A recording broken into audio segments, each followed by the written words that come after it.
Então, olha só, a gente tem duas cenas bem distintas aqui no capítulo 15 e 16, né? A primeira, a gente tem um povo redimido cantando, louvando e adorando a Deus. E na segunda parte, a gente tem os ímpios sofrendo os juízos das suas escolhas, como consequência das suas escolhas. Tá certo? Em rejeitar a Deus. E não somente rejeitar a Deus, mas perseguir também o povo de Deus. Então a gente tem essas duas cenas bem distintas. Numa, o povo, né, os salvos, ali os redimidos, eles adoram a Deus. A segunda, a gente vê os juízos, né, os flagelos de Deus caindo sobre a terra.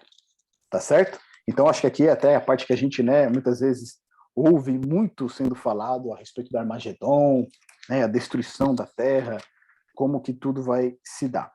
Então, olha só, meus amigos, aqui a gente vai pular aqui essa parte do 15 e 16, conforme ali a Damares falou pra gente, a gente está justamente nessa zona aqui, ó. O grande conflito é as 7 pragas, tá certo?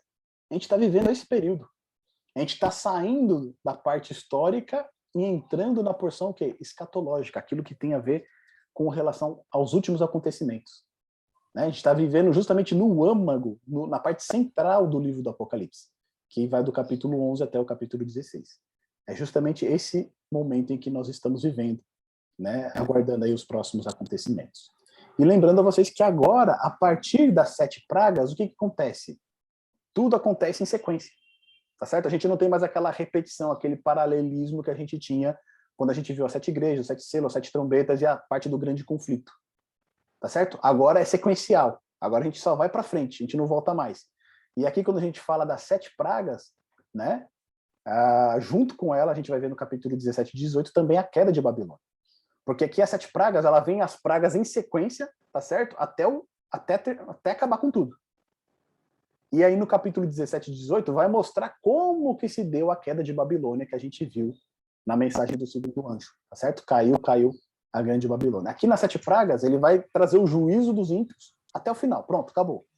E aí depois no capítulo 17 e 18 ele vai mostrar como que se deu essa queda de Babilônia, né? Como que se deu essa queda dos ímpios, tá certo? Depois, no capítulo 19 e 20, a gente vai ver o milênio, o juízo que vai ser estabelecido. E, por último, no capítulo 21 e 22, a nova terra, a Jerusalém. Tá bom? Onde aquelas igrejas de Deus que eram representadas lá nos primeiros capítulos, né, que representavam o povo de Deus, vai encontrar, enfim, o seu descanso na nova terra. Tá bom? Então, olha só. Lembra que a gente falou que, né, antes de cada sessão, a gente tinha uma cena introdutória, né? Foi assim que a gente viu lá o castiçal no capítulo 1, depois nos 7 selos a gente viu o trono ali das mesas com pães, nas 7 trombetas a gente viu o altar de ouro, que é o altar de incenso, tá certo? Quando a gente entrou no capítulo 12, a gente viu a Arca da Aliança lá no final do capítulo 11, e agora, no capítulo 16, a gente vê o quê? As taças, tá certo? E a gente vai ver que essas taças aqui da ira de Deus, elas estão saindo do templo. Elas estão deixando o templo. Ou seja, aquilo que tinha para acontecer no santuário celestial já aconteceu. A gente foi acompanhando, né, João, nas suas visões, em cada área ali do templo, em cada móvel do templo. Chegou agora na última sessão que foi do grande conflito, né?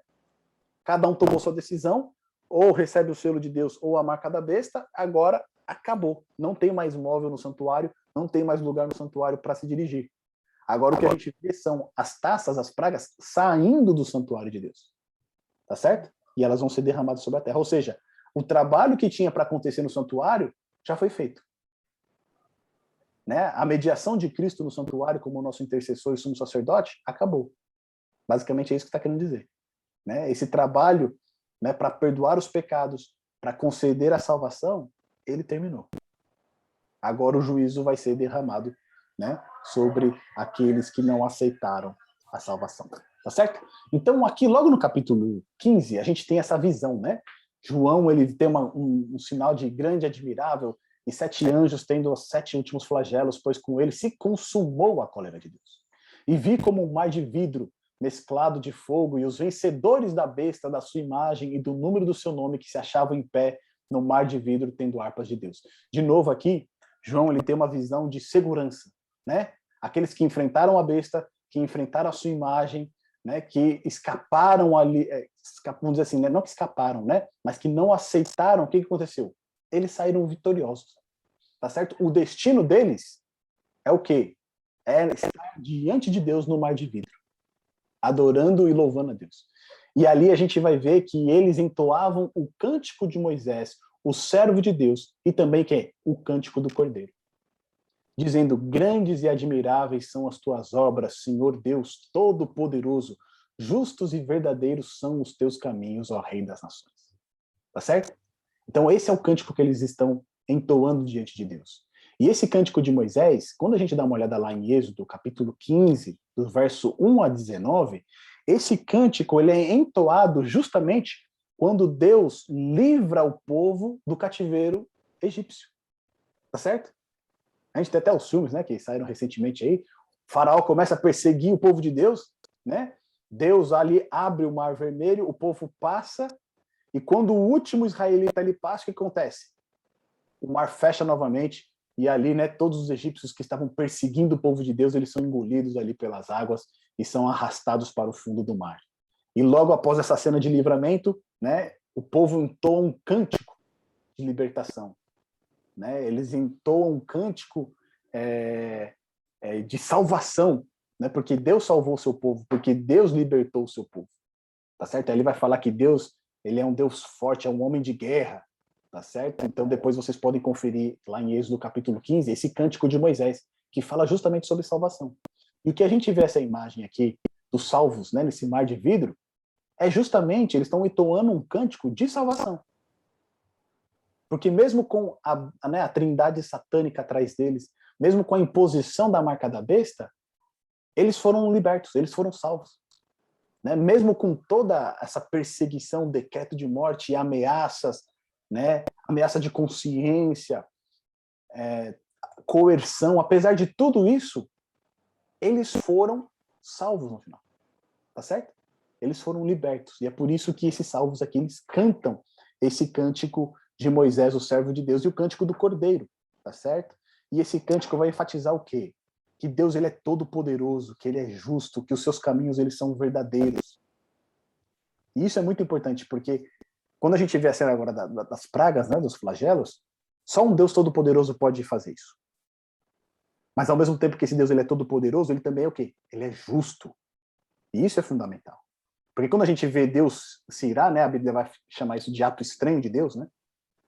Quando Deus castiga, né, aqueles que se opõem a ele, né, não era a vontade de Deus fazer isso. Mas para poder salvar o seu povo, ele precisa, então, né, destruir o ímpio. Né? Para que o mundo seja livre do pecado, Deus vai precisar destruir o pecado. E se as pessoas quiserem ficar apegadas aos seus pecados até a última hora e não se livrar deles, Deus vai ter que também destruir essas pessoas. É isso que a Bíblia chama do ato estranho de Deus. Tá certo? Mas aqui, esses que foram redimidos cantam o quê, né? Deus, ele é todo poderoso, ele é justo, ele é verdade, e verdadeiros são os seus caminhos.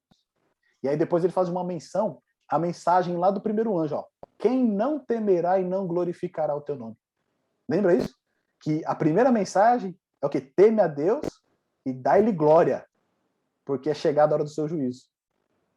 Tá certo? Aquela conclamação para o povo temer a Deus, obedecer a Deus e glorificar ele, aqui a gente vê aqui, ó, no cântico deles. Eles dizem: quem não temerá e não glorificará teu nome, ó Senhor?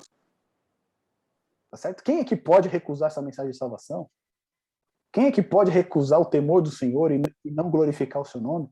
Pois só tu és santo, e por isso todas as nações virão e adorarão diante de ti, porque os teus atos de justiça se fizeram manifestos. Tá certo? Então que Deus finalmente, né, respondeu ali ao clamor dos mártires que estavam debaixo do altar, lá no quinto selo que a gente viu, né? Até quando, ó Senhor, o Senhor não vai julgar a nossa causa, né?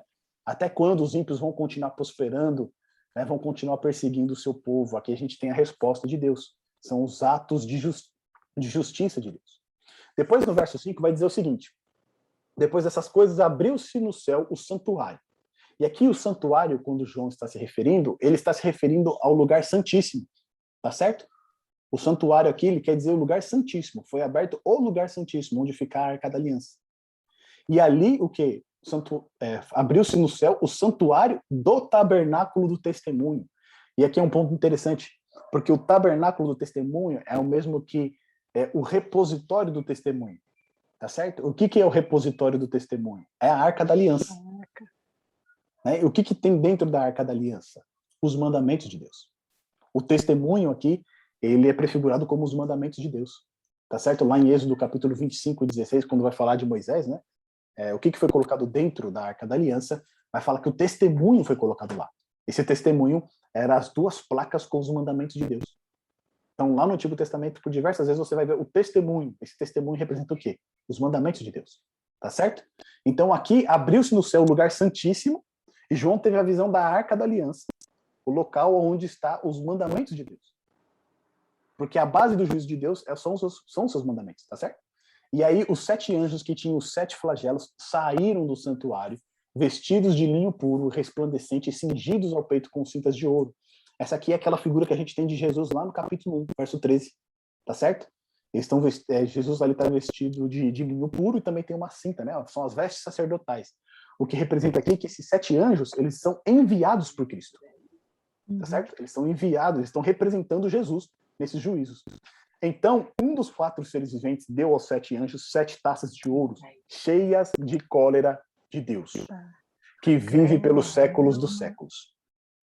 No santuário se encheu de fumaça procedente da glória de Deus e do seu poder, e ninguém podia penetrar no santuário enquanto não se cumprisse os 7 flagelos dos 7 anjos. Então, o que acontece aqui? O santuário de Deus, ele se enche de fumaça e ninguém mais pode entrar no santuário. Quando a gente olha essa imagem no Antigo Testamento, por exemplo, lá em Êxodo capítulo 30, verso de 34 a 35, que é quando ocorre a dedicação do tabernáculo, e também lá em 1 Reis, capítulo 8, verso 10, 11, quando ocorre a dedicação do templo que Salomão construiu, ali a glória de Deus preenche todo o santuário e ninguém pode ficar lá dentro. Lá em 1 Reis, capítulo 8, verso 10 e 11, a gente vai ver que os sacerdotes, eles saem, porque eles não podiam ficar lá dentro, por conta da manifestação da glória de Deus. Em outras palavras, o santuário, ele está agora o quê? Vazio, tá certo? Apenas Deus está ali, mas quando o sacerdote sai do santuário, como a gente vê ali em 1 Reis, o que acontece? Se você não tem sacerdote no santuário, você não tem mais o quê? Mediação. Você não tem mais intercessão. Então, essa figura apresentada para a gente aqui no capítulo 15, no verso 8, significa que a intercessão de Cristo no santuário celestial, ela terminou. Tá certo? Então, aqueles que tinham que tomar sua decisão já tomaram, aqueles que fizeram uma escolha pela marca da besta já fizeram, e agora não tem mais como voltar atrás. Quem escolheu a vida, escolheu a vida. Quem escolheu a morte, escolheu a morte. E agora os juízos serão derramados sobre a terra.